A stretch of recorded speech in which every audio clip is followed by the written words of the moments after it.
I request the dignitaries to come to the dais, please. We shall begin the session with the university song.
Honorable Vice Chancellor, Dr. Rajan Velukar has joined us. We have today's chief guest, Professor Kavi Arya, Professor in the Department of Computer Science and Engineering, IIT Bombay. I request our Honorable Vice Chancellor now to give him a floral welcome on behalf of University of Mumbai.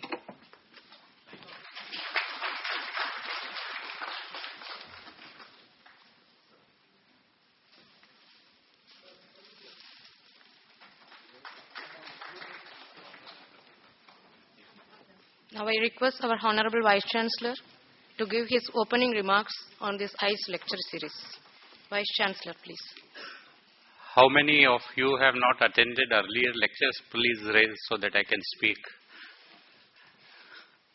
Okay. So some of them, at least, those who have attended, may be a repetition for them.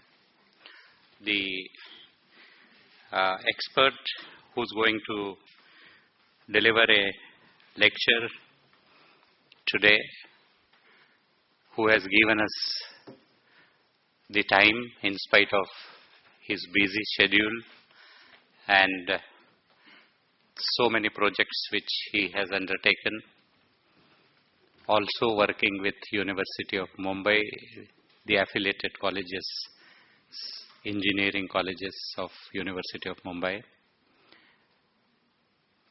Dr. Kavi Arya, my colleague in the university, Dr. Naresh Chandra, Dr. Hande, Dr. Kothari, heads of the department of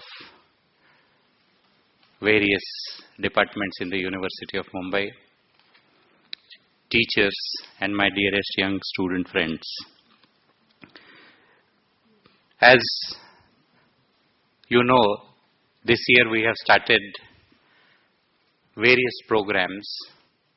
Out of these various programs, one program is under the title EYES, E-Y-E-S, meaning Enlighten Yourself Every Saturday. This year we are going to have lectures in the subject of science and technology.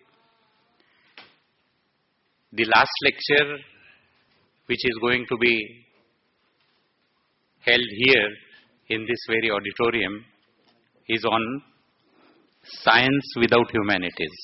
All other lectures will be on science, and the last lecture will be science without humanities. The first lecture we had was of an eminent person, eminent personality of this country, Dr. R.A. Mashelkar, who spoke on making impossible possible. The second lecture was delivered by Professor Ram, the Vice Chancellor of Central University at Hyderabad, on order out of chaos and chaos out of order. The third lecture was delivered by Dr. Anil Kakodkar on the energy needs and energy security of this country.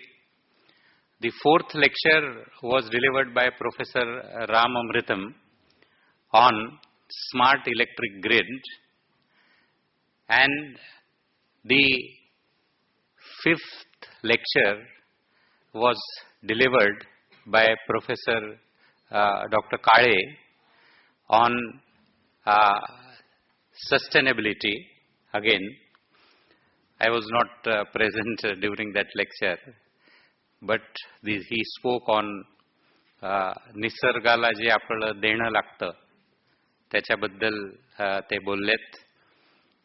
And now we have the sixth lecture in this series that will be delivered by Professor Kavi Arya on again sustainability, but a different kind of approach to this sustainability, that is embedded technology, using embedded technology for sustainable development. I am sure you will enjoy his lecture. I met him maybe in the year 2005-2006 when I was Vice Chancellor of Open University in Nasik. And then when we interacted with each other, we undertook a project. There was a need in my university that internal roads, the transportation in the university. I wanted to stop auto rickshaws who add pollution to the air in my campus, which is a green campus.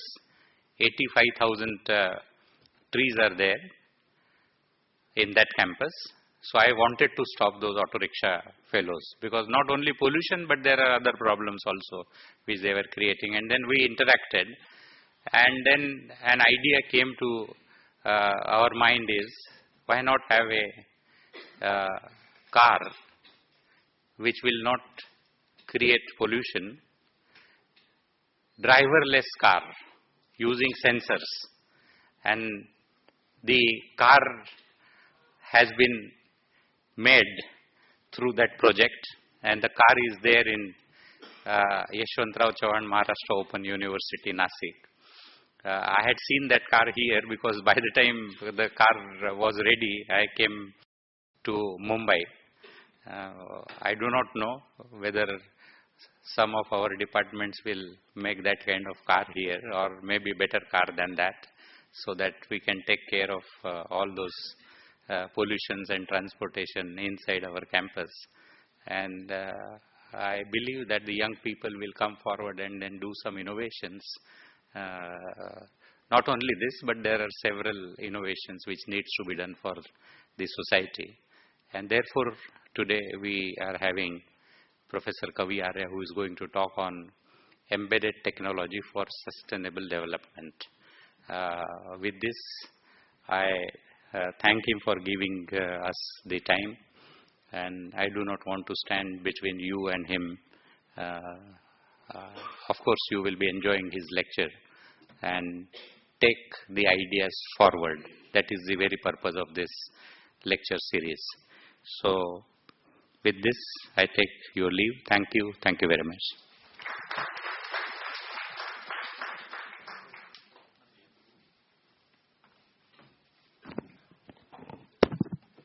Now I request our Pro Vice Chancellor, Dr. Naresh Chandra, to give the introduction of Chief Guest.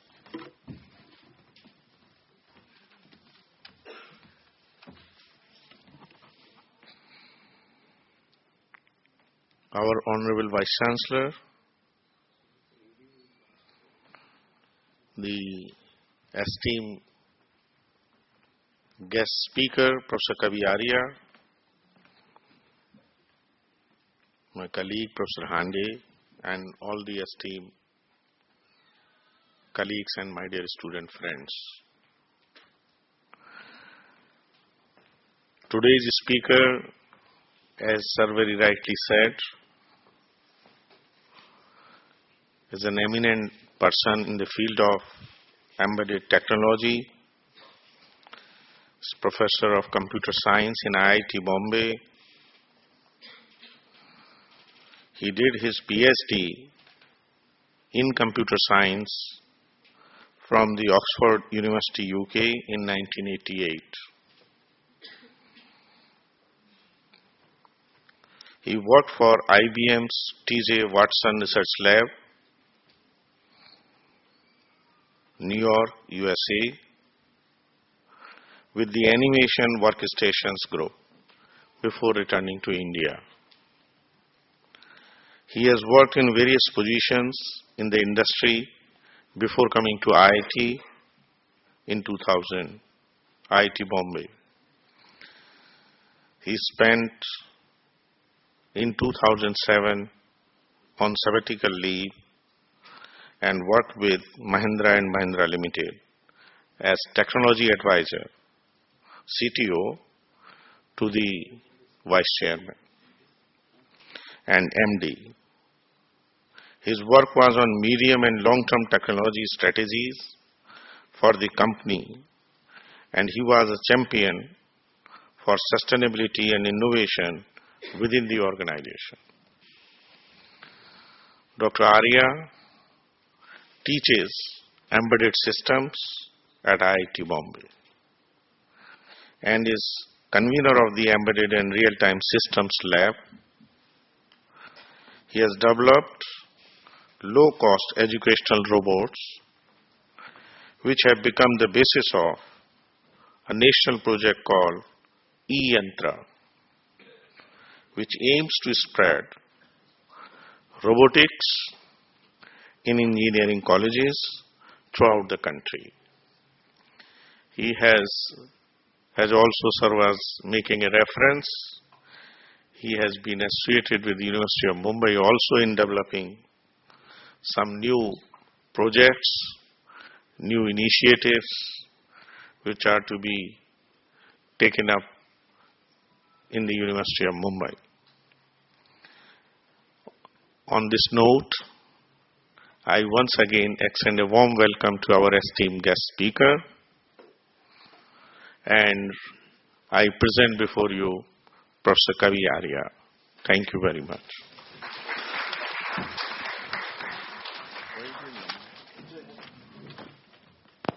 Do you hear me at the back? Raise your hands if you hear me at the back. Okay, great.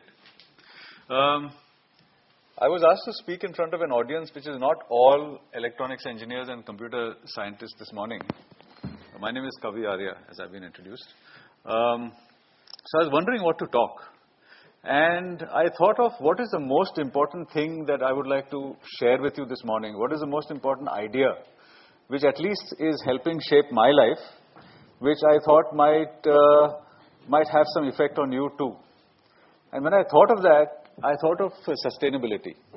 A little bit of justification here is perhaps useful. When I was in 2007, Mahindra & Mahindra was looking for someone to unify all its various assets in the various silos that they exist. Like you had the automobile section, division if you like, you had the auto components division, you had Mahindra Life Spaces which makes buildings and cities and things like this, 2,000 acre Mahindra World cities and SEZs.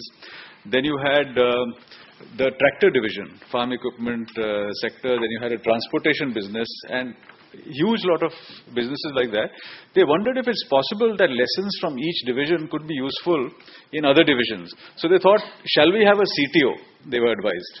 So I went there to explore what would a CTO do. And it partly came out of majburi that each division is very well defined with its own R&D officer and all that. What could be something from outside which could kind of unify the activities across the divisions? Then I thought it has to be something which has to be long term. And that year, Anand Mahindra sent me to a fascinating conference in Sweden called the Tallberg Forum, where 500 invitees from all over the world, including politicians, presidents of countries, industry captains, artists, poets, writers, legislators, come together under a big tent on a most beautiful part of Sweden, near a lake, where they discuss how on earth can we live together. How on earth can we live together? And this is, if you like, the Davos of sustainability. They are trying to see where the world is going in future due to climate change and things like that, and what we need to do to be able to ensure that we as a race survive. So I was very inspired when I came back, and I gave a big bhashan to the group management board in June 2007. I gave every director there a copy of Al Gore's DVD on Inconvenient Truth. How many of you have seen that? Inconvenient Truth. If you haven't, you must see it. It will transform your life. It is more important than religion, right? In the sense that it tells you what really everything is all about, where we are going and why we need to wake up and kind of see things differently. So in that meeting, it's quite interesting that one of the directors said, what can we do right now? Right? This is all very good. We can do things. What can we do right now? And I thought to myself and I said, hey, maybe we can plant trees. Right? Then they said, how many? 10,000 trees, 20,000 trees, and so on. I said, no, 1 million trees, just out of my head, 1 million, it sounds like a nice number, impressive number. You can say, I did 1 million trees. If you did about 1,000 trees or 10,000 trees, it doesn't sound as impressive. Then Mr. Mahindra took up the gauntlet, and that year, they actually planted 1 million trees. Now, the purpose of that was partly to plant trees and do something which is wholesome, but partly also to share with the community and share with their own employees, right, the concern of the management and the organization to start changing its course and evolving it towards a wholesome path which is good not only for the community, but eventually we are justifying it on the basis that it's good for business also, right? So what is good for you, you will buy and you will keep me alive, right? That's the thinking on which my own orientation as to what is important in life began to distinctly change. So I came back with that message to IIT, right?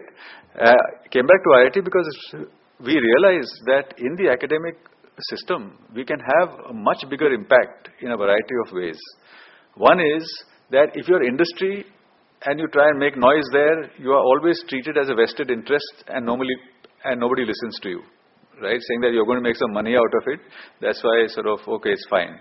But if you say it from academia or from government policy perspective, then it has a totally different perspective. So I feel that we in academia have a huge role to actually change the way technology is developing in the country, partly by trying to develop a technology of various kinds, but as a huge market, educating our market to buy technology which is good for us in the long term, or to develop a technology which is good for us in the long term, and so on.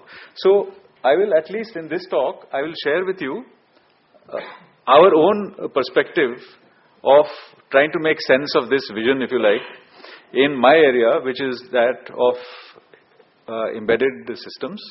Embedded systems are essentially computers where you don't see a computer, right? You find them, like for instance, in your mobile phones, in avionics systems, in game controllers and stuff like that. And it's the whole engineering and technology of how to build these kind of systems, right? So my talk goes in three broad sections. I was trying to make it meaningful to a non-computer science audience. So first of all, let me find out, how many here are computer science or IT students? Okay. How many are non-computer science and IT students?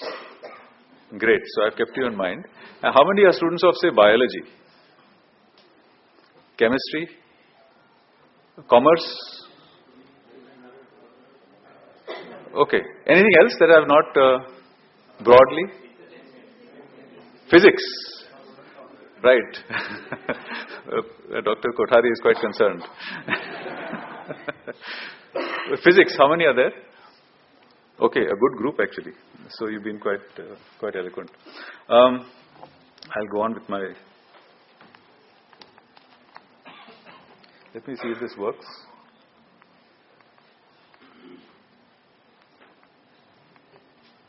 Okay. So what I'll share with you is a little bit of background based on economics. Talk a little bit about sustainability, but I'll zoom over this and just give you some examples because you've already been educated last week. I'll talk to you a little bit about the nature of research, right? How these things should be framing the kind of problems that we might pose to ourselves, right? How many are PhD students here or research scholars? Okay, fine. You have an extremely important role to play. Talk a little bit then about embedded systems, the things that I know about, and I'll try and present it to you in a way that everybody can relate to, and give some examples from two projects that I've been involved with. One is called Ahir, I'll come to that, and the other is something very close to our heart called Project E-Yantra, right? So this is our magic bullet with which we will solve all the problems of the country, right? It helps to be a megalomaniac in academia. People listen to you. Bahar jao to wo log pagal bolenge, right? But here, they don't, okay? And being at IIT helps, okay? Then a little bit, if I have time, on systematic innovation, right? This is a big realization I discovered when I was at Mahindra & Mahindra. I discovered this methodology there, that if you have a problem that you're trying to solve, a technical problem, there's a systematic way that you can look at it from different perspectives to solve the problem, right? And the basis for this is one engineer in Poland who did a survey at the turn of the century of some 2 lakh patents. He used to work in the patent office. He studied 2 lakh patents and tried to generalize what is the basis of the invention, right? And came up with a methodology whereby you take a problem and you present it as a contradiction, and then he gives you a matrix. I'm trying to do this, but I'm being blocked by this. And then he'll tell you in that matrix which are the ways that other people in the past have solved this kind of problem. It's highly interesting. And we have Professor Apte at IIT who's passionate about this. And you give him a chance and he'll come and, give you interesting lectures on this, and then we conclude. Okay? So background, economics, right? I have a friend called Atanu Dey. I don't know how many of you might have read his blogs. Atanu Dey on the net. It's quite interesting. He's written a book recently called Transforming India. He is an IIT engineer who worked with Hewlett-Packard in the US for some time, many years ago, about 20 years ago. Then he decided that engineers don't make any difference, right? It is the economists. Right? Economists change the world. So he went and took a PhD in economics from Berkeley because there is a Nobel laureate in that department. And then he did some interesting work, and he's got some very interesting views on what India needs to do to transform itself. And why he believes that 2014 is very important. Right? 2014. We can speak about that offline. Okay? So these are some two interesting graphs that I picked up off the net. Right, which shows an indication. This is India GDP, $1 billion by each year. So you can see in 2007, we've reached about $1 trillion. Right? How much is $1 trillion? 1,000 billion. Huh? Okay. So that's where we are now as an economy. Right? In 2007. And 1947 to 2007, it took us about 60 years to become $1 trillion. $1 trillion is when you're treated in the world as a rais admi, that he's got money, he can buy stuff from us. And all these